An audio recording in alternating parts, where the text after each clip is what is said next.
À l'ouest du Cameroun, à Djang, pour parler de cette opération d'assainissement. L'autorité locale use de toutes les stratégies pour lutter contre le transport clandestin. Une opération a été récemment menée dans la nuit. Le compte rendu de nos reporters bien implantés dans cette partie du Cameroun. Déjà 3 semaines que dure la mesure du ministre des Transports Jean-Ernest Massena Bibé Calé, suspendant de toute activité traditionnelle plus de 80 compagnies de voyage, et les difficultés se font de plus en plus énormes chez les usagers. Une descente nocturne à la gare routière de Djang en cette fin de week-end pour toucher du doigt les peines des voyageurs. On a trop de difficultés. On nous dit que nous on va voyager demain matin pour Yaoundé.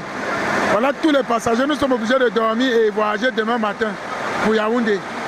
Donc, toutes nos activités risquent d'être bloquées. C'est vraiment fort. C'est fort, vraiment. Il faut que le gouvernement puisse vraiment voir vraiment cette situation.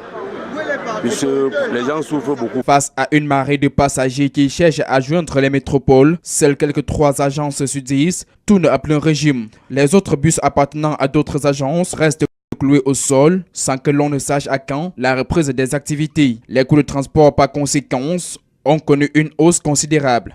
On paie des Douala à 4 000, Yaoundé à 5 000.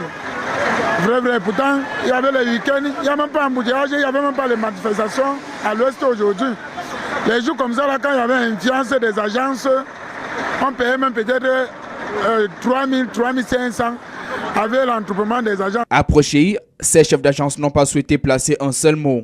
Mais ça afflue devant les guichets, tandis que d'autres restent fermés. Le défaut d'agrément de fonctionnement et l'incivisme de certaines compagnies de transport sont les principaux motifs qui ont conditionné la mesure du Mintrans, les suspendant de toute activité jusqu'à ce que la situation soit régularisée, avait-il relevé dans sa sortie du 21 mars dernier. Plus de 80 agences de transport étaient alors dans le collimateur.